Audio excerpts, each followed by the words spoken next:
하나님 말씀 마태복음 25장 5절에서 6절 말씀입니다. 신랑이 더디 오므로 다 졸며 찰세 밤중에 소리가 나되 보라 신랑이로다 맞으러 나오라 하매. 이번 시간은 이 밤중 소리와 많은 천사들과 관련된 말씀을 함께 상고해 보도록 하겠습니다. 먼저 마태복음 25장 이 열처녀의 비유는 재림 신도들의 경험을 말하고 있습니다. 특히 마지막 시대에 존재할 교회의 상태를 묘사하고 있습니다. 신랑이 더디 온다는 것은 19세기 재림운동 때에 기다렸던 그 날에 우리 주님께서 오시지 않자 고로 대실망 그리고 힘을 잃은 상태를 의미하고 있습니다. 그러면서 다 졸며 잔 상태가 되고 말았습니다. 힘을 잃었어요. 기대가 크면 실망도 크는 법이죠.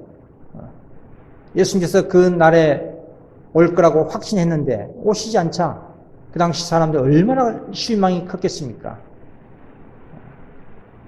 그래서 다 의기소침하고 말았습니다. 신앙의 힘을 잃었어요. 그게 다 졸며 잘세라는 뜻입니다. 또 재림절에 두 부류의 종들이 있습니다. 슬기로운 처녀, 미련한 처녀. 슬기로운 처녀의 특징이 어떤 특징을 가지고 있는지 보십시오. 그릇에 기름을 담아 등과 함께 가지고 있습니다. 기름은 거듭나게 해주고 심령을 깨우쳐주는 성령의 능력입니다. 미련한 처녀, 슬기로운 처녀 다 하나님의 말씀을 가지고 있었단 말이죠. 주의 말씀은 내 발의 등이요 길의 빛입니다 라는 말씀과 같이 둘 다 하나님의 말씀을 가지고 있었어요. 그럼 한쪽은 성령의 능력이 있었습니다. 다른 한쪽은 그게 없었어요. 말씀만 가지고 있었습니다.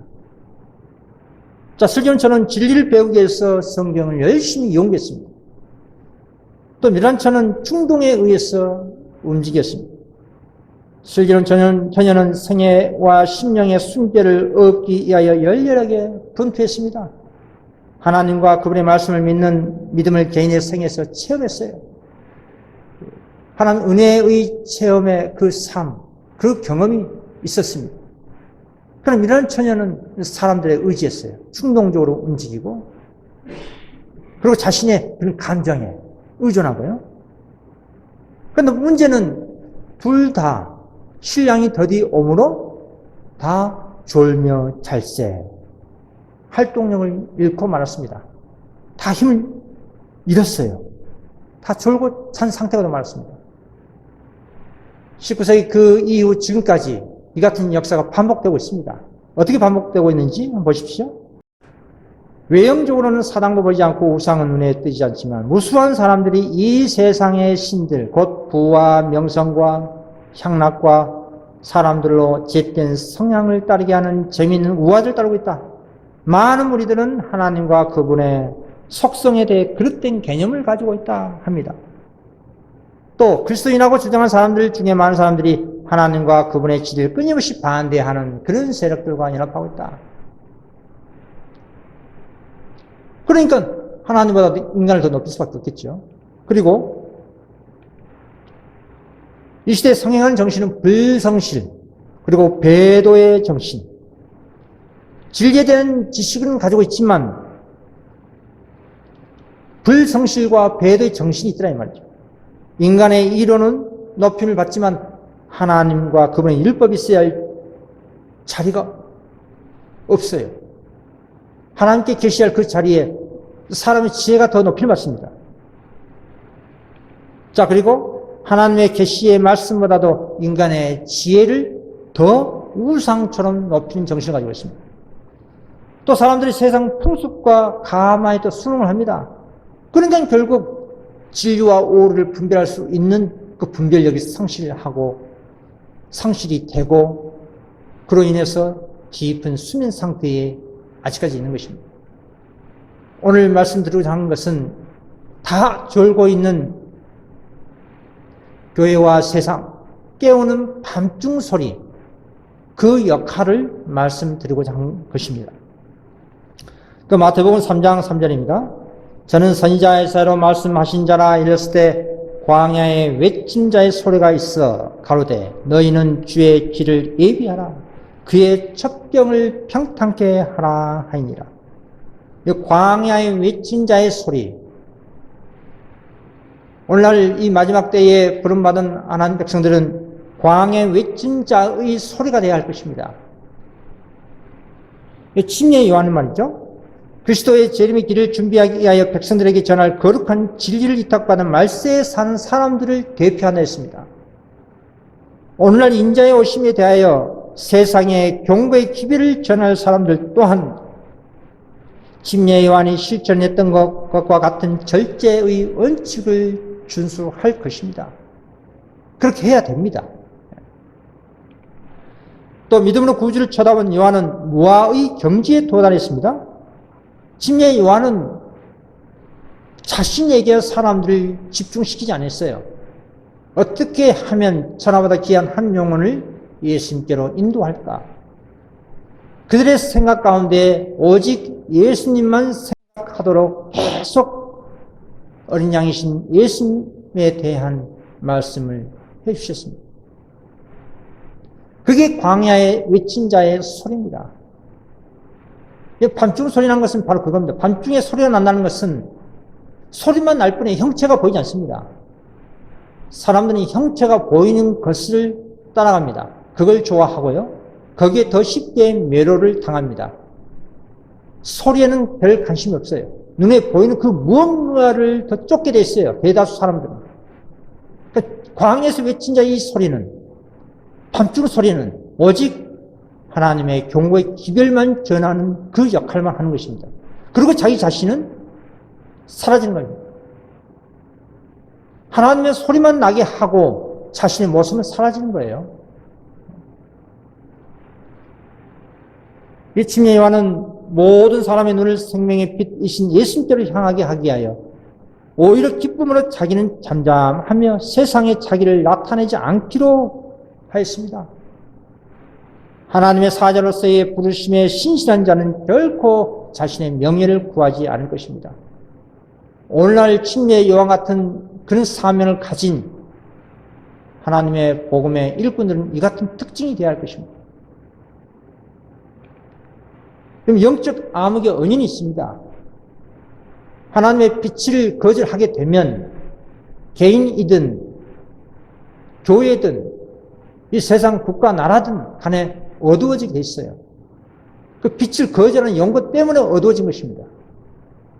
하나님 편에서 그 빛을 처리한 것이 아니라 세상, 그리고 그 교회, 그리고 개인, 하나님께 당신의 사랑의 빛을 제시했음에도 불구하고 그들이 고의적으로 거절하기 때문에 영적 흑암이 몰려오게 된 것입니다.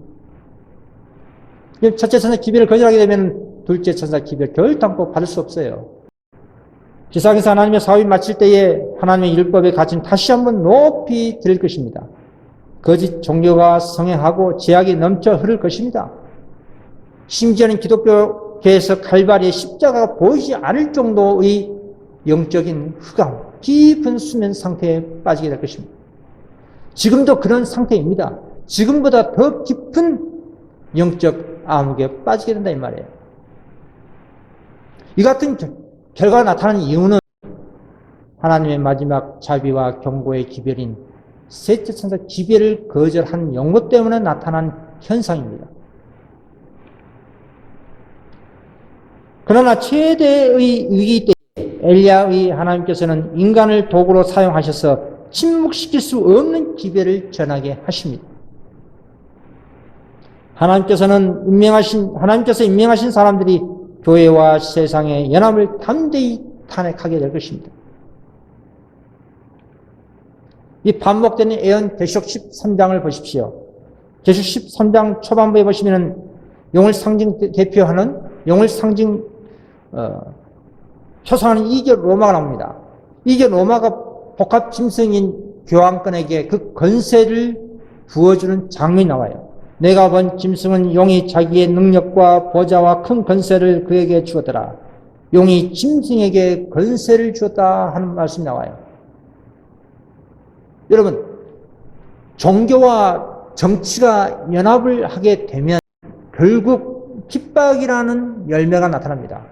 그 핍박은 하나님의 신실한 자녀들에게 임하게 되는 핍박입니다. 성경의 가르침은 정교 분리 원칙이 예수님의 가르침입니다. 하나님의 것은 하나님께, 가이사의 것은 가이사에게. 그러나 정치와 종교가 연합하게 되면은 결국 핍박이라는 산물이 나오게 돼 있어요. 그 핍박은 하나님의 신실한 백성들에게 가해지는 그 박해입니다. 그런데 그 같은 역사가 반복되어 나타난다는 것이 예언입니다. 그게 계시록 13장 후반부에 또 나옵니다. 또 다른 짐승이 땅에서 올라오니 새끼 양같이 두 뿔 있고 용처럼 말하더라. 저가 권세를 받아 그 짐승의 우상에게 생기를 주어 그 짐승의 우상에게 말하게 하고. 두 뿔 가진 땅에서 올라오는 이 새끼 양, 미국을 말하고 있습니다.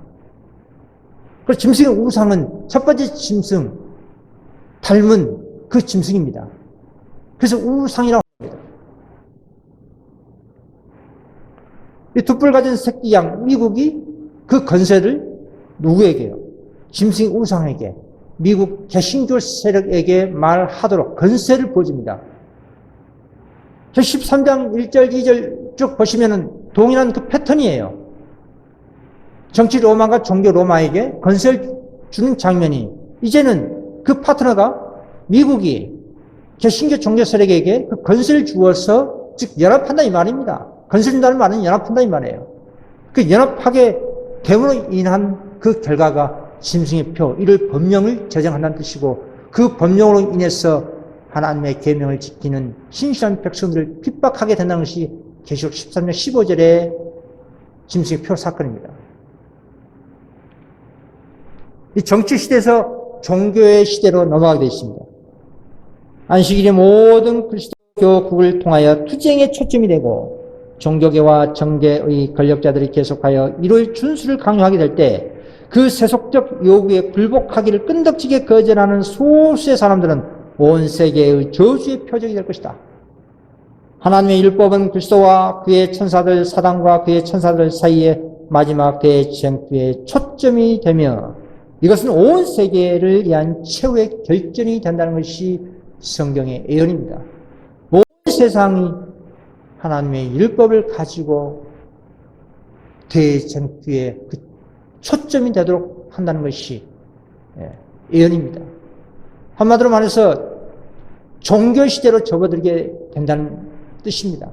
오늘날은 뉴스가 혼재되어 있어요. 많은 뉴스들이 매일같이 쏟아 나오고 있지만, 향후 종교시대로 접어들게 되면 하나님 율법과 사람의 계명 사이에 일어나는 이 투쟁, 이 같은 뉴스가 매일같이 쏟아지게 될 것입니다. 그럼 왜 이 종교시대로 접어들게 되느냐? 그 상황과 배경은 다음과 같습니다. 천재지변이 갈수록 많이 일어나게 될 것입니다. 사단이 역사하고 있다는 증거예요. 사단 천재지변에 그 천재지변을 일으키고 허용한 법이 내에서 천재지변을 갈수록 빈번하게 많이 발생하게 만듭니다. 이유는 그렇습니다. 사단은 뜻하지 않은 사고, 바다와 육지에서 일어난 재난, 큰 화재, 산업풍랑, 심한 우박, 폭풍우, 홍수, 회오리바람, 해질, 지진, 그리고 기근, 불행, 치명적 병독, 점점점 더 빈번하게 발생한다고 하고 있습니다. 오늘날도 보십시오. 이 코로나 원역 또한 사단이 뿌려놓은 그런 치명적 병독입니다. 이것은 예수님의 재림이 가까워지고 있다는 그런 신호입니다. 준비되지 않는 백성들, 사람들, 이러한 천재지변을 통해서 더욱더 준비하지 못하게 하기 위한 사단의 수책입니다. 그때 큰 기만자는 사람들에게 이런 재난들이 하나님을 섬기는 사람들 때문에 일어나고 있다고 역설한다 했습니다. 하나님의 계명을 순종한 자들이 그들이 당하는 모든 재난의 원인이라는 이 거짓된 애곡된 이 여론 조작을 한다는 뜻이에요. 그 사람들이 일요일 안식일을 범했기 때문에 하나님의 진노를 받고 있다는 것, 그리고 그 죄가 재난을 일으켰기 때문에 일요일 준수를 엄격하게 강요하기 전에는 재난이 끝이지 않을 것이라고 주장한다는 이 여론이 형성된다 이 말이에요. 고로 자연스럽게 이루어진 법령은 형성되게 돼 있어요. 그리고 넷째 계명 안식일 제7일 계명입니다. 넷째 계명의 요구를 가르침으로 일요일에 대한 존중심을 없애버린 자들은 사람들을 괴롭게 하는 자요 하나님의 은총과 세속적 번영을 막아버리는 자들이라고 선포될 것입니다. 앞에서 언급한 계시록 13장의 향후 지는 겁니다. 현재 이치, 미국이 전 세계를 호령하고 있는 그러한 이치에 있습니다. 그리고 앞으로 천재지변이 증가되고요. 그와 함께 경제가 더 발전해 나가도록 유도하게 될 것입니다. 왜냐하면 황금 물질 맞는 지상주의로 만들고자 하는 것이 사단의 실책입니다. 그와 함께 또 천재지변도 일으키고 만들고 있습니다. 이건 함께 가고 있습니다. 천재지변이 일어나면 일어날수록 사람들은 그걸 극복하기 위해서 더욱더 많은 재정을 투입하고 그로 인해서 또 경제는 발전되고 그것은 곧 예수님의 재림보다도 이 천재지변과 이 경제에 먹고 마시는 문제에 황금 물질 맞는 지상주의에 빠뜨리기 위한 사단의 그런 술책이다 이 말이죠. 그리고 결국은 나중에 도저히 인간의 손에서 해결할 수 없는 그런 상황이 와요. 재난이 갈수록 깊어지고요. 갈수록 증가될 때에는 종교가 전면에 등장할 수밖에 없습니다. 앞에서 언급했던 것처럼 이 재난이 누구 때문에요? 하나님의 계명을 지키는 백성들 때문에, 그리고 일요일을 지키지 않은 그 이유 때문에 하나님께서 진노하셨다. 고로 하나님의 진노를 가라앉히려면 일요일을 준수해야 된다. 이날에 하나님께 경배를 드려야 한다. 라는 여론이 자연스럽게 형성됩니다. 그리고 그게 바로 짐승의 표 1월 법령이 되는 것입니다. 이게 미국에서 시작해서 온 세상으로 확산된다는 것이 계시록 13장의 짐승의 표 사건입니다. 이러한 상황에서 너희가 어느 때까지 두 사이에서 머무르느냐?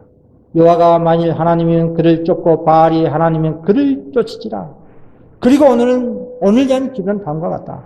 무너졌다 큰 성 바벨론이여, 내 백성아 거기서 나와 그 죄에 참여하지 말라. 그의 받을 재앙을 받지 말라는 이 기별이 밤중 소리가 최후의 셋째 기별과 함께 울려 퍼지게 될 것입니다. 물론 지금도 울려 퍼지고 있지만 앞으로 더욱더 고조될 것입니다.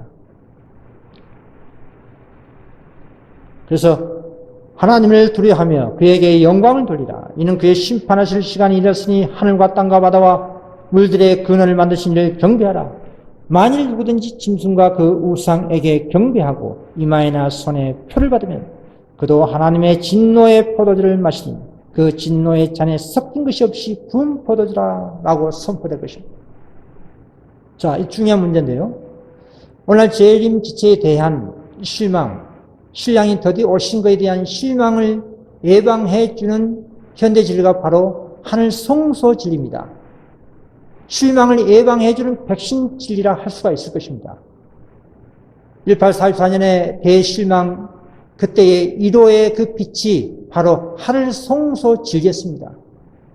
대다수 모든 사람들이 예수님의 재림을 기다렸다가 실망해서 돌아갔지만 극소수의 몇십 명만이 남아 끝까지 말씀을 연구하고 그로 인해서 하나님께 깨닫게 해주신 그 진리가 바로 하늘 성소 진리였습니다.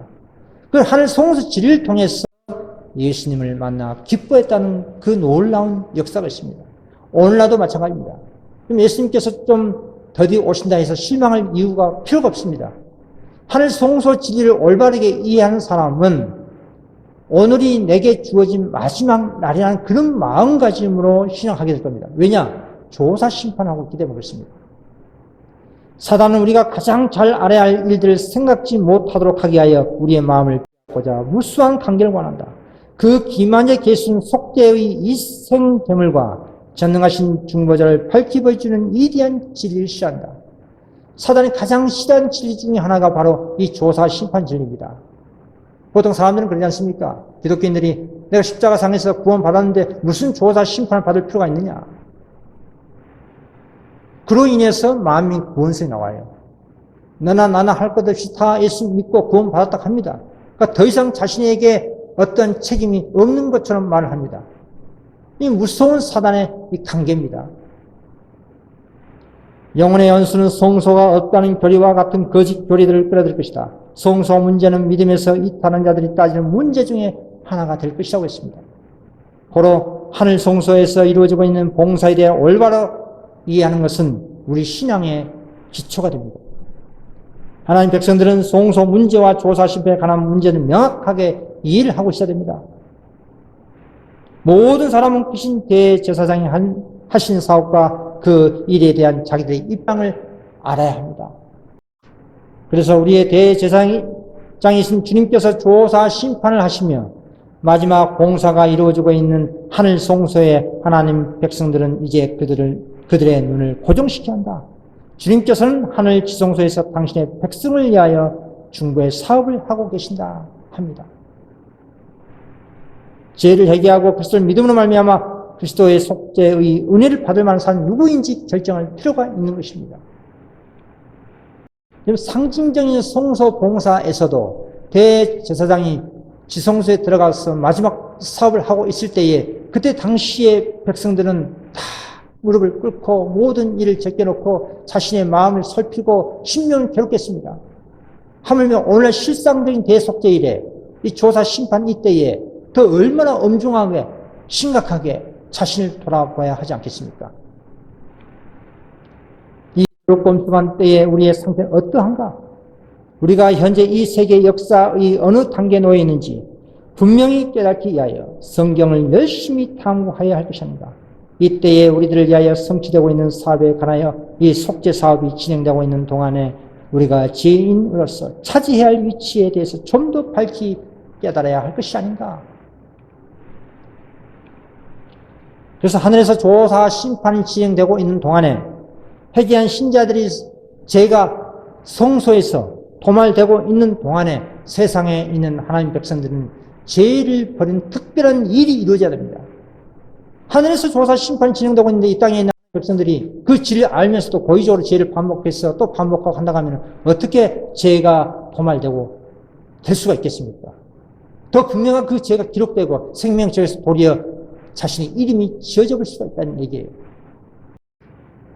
이 조사 심판 진리를 믿는 하나님 백성들은 앞에서 언급했던 것처럼 오늘 하루가 내게 주어진 마지막 시간이라는 것을 항상 명심하고 또 그 은혜의 시간을 가지고 하나님께 부단히 분투할 것입니다. 우리는 오늘 하나님을 찬양하고 그분께 영광을 돌려야 한다. 오늘 산 믿음을 활용함으로써 우리는 원수를 정복해야 한다. 우리는 오늘 하나님을 찾고 그분이 없이는 안식을 얻을 수 없다는 것을 결심해야 한다. 우리는 오늘이 우리에게 주어진 마지막 날인 것처럼 깨어있고 활동하고 기도해야 한다. 그렇게 되면 우리의 생애는 참으로 진지해질 것이다. 우리는 모든 말과 행동에서 예수님을 밀접히 따르게 될 것이다. 자, 중요한 내용이에요. 천사들이 어떤 중대한 사건을 성취시키기 위해서 준비하기 위해서 하늘에서 왔다 갔다 하는 그 모습이 보였습니다. 그런데 그 마지막 최후의 반주로 소리의 기별이 내 백성아 거기서 나와 그의 죄에 참여하지 말고 그에 받을 재앙을 받지 말라는 이 셋째 천사 기별과 함께 울려 퍼지는 통첩입니다. 이 기별은 마치 반중 소리가 1844년에 둘째 천사의 기별에 연합했듯이 셋째 천사의 기별에 추가된 기별입니다. 내 백성아 거기서 나와 그 죄에 참여하지 말라. 이게 바로 최후의 통첩입니다. 진리와 오류 그 죄 가운데 잊지 마시고 속히 나오시기를 바라겠습니다. 1844년에 운동에 일치 합력하여 활동했던 사람들이 셋째 천사의 기별을 받아들이고 성령의 능력으로 그 기별을 전파했을 것 같으면 하나님께서는 그들의 노력을 통하여 크게 역사하셨을 것이다. 빛이 흘러나와서 온 세계를 환하게 비쳤을 것이다. 그렇게 되었더라면 벌써 여러 해 전에 지상 거민들에게 대한 경고는 끝나고 마지막 사업은 완성되고 그리스도께서는 당신의 백성을 구속하시러 이 세상에 오셨을 것이다 라는 말씀입니다. 앞에서 언급했던 그 둘째 천사와 연합한 수많은 천사들의 그 내용입니다. 계시록 14장 8절에 또 다른 천사 둘째가 그 뒤를 따라 말하되 무너졌다 큰 성 바벨론이여 모든 나라를 그 음행으로 인하여 진노의 포도주로 먹이던 자루다 하더라.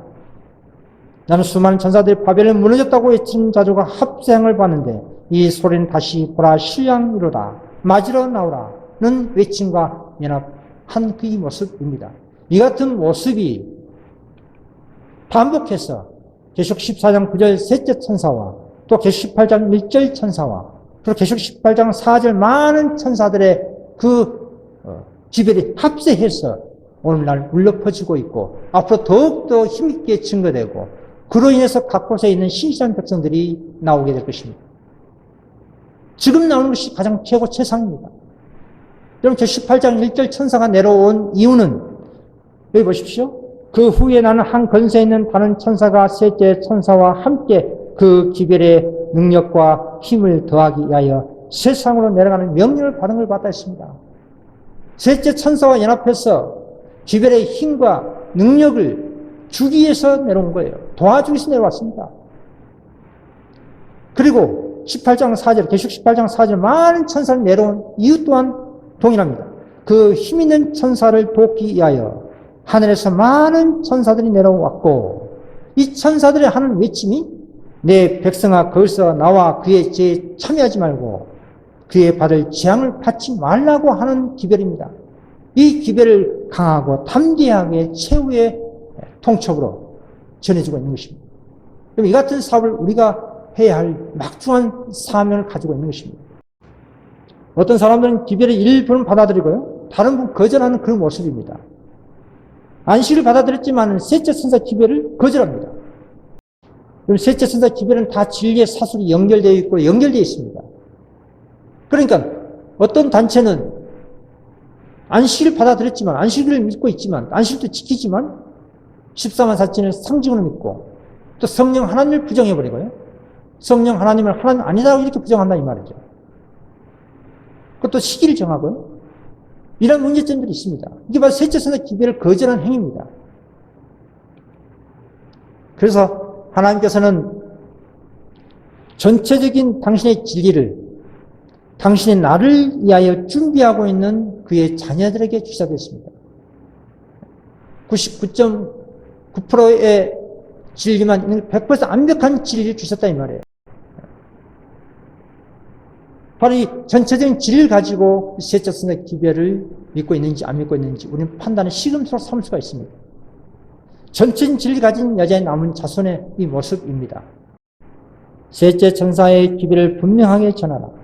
진리의 음성을 낮추는 일이나 이때를 위한 기별을 소리를 주기 위해서는 전하는 일이 없어야 한다. 셋째 천사 기별은 강화되어야 되고 확증되어야 합니다. 분명하게 뚜렷하게 증거해야 된다 이 말이죠. 중요한 요점을 다루지 못하고 지역적인 문제만 다루서 안 된다는 얘기입니다. 계시록 18장 천사의 이 사명은요 어떤 틀에 박힌 방법보다도 담대하게 능력 있게 단순하게 명료하게 진리를 증거하면 되는 거예요. 그럴 때 하나님의 그 놀라운 역사를 우리가 볼 수가 있는 겁니다.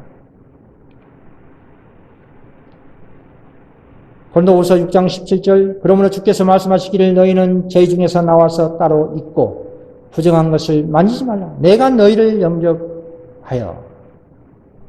자 보십시오. 바벨론 그 죄가 뭐가 있습니까? 오류와 죄 그리고 하늘에서 온 진리를 거절함 그리고 타락한 교회라는 이 특징이 있습니다. 이 가운데 나오라는 얘기예요. 물론 우리 개인적으로도 그런 바벨론죄가 있다고 하면 심각하게 회개해야 되고요. 이 셋째 천사의 기별은 여러 교회들로부터 영원한 진리 위에 굳게 설 자들을 불러내는 사업을 하는 것입니다. 우리가 불러내는 것이 아니라 그 기별을 통해서 역사하시는 성령 하나님께서 역사하신다 이 말이에요. 하나님께 당신의 백성을 불러내는 일을 하는 겁니다. 우리는 하나님께서 사용하신 도구일 뿐이에요. 밤줄 소리가 바로 그 같은 역할입니다. 내 자신을 나타내지 아니하고 오직 기별, 하나님의 마지막 이 기별만 증거하면 되는 거예요. 소리만 내면 되는 것입니다. 셋째는 기별 안에 치유의 두 세력입니다.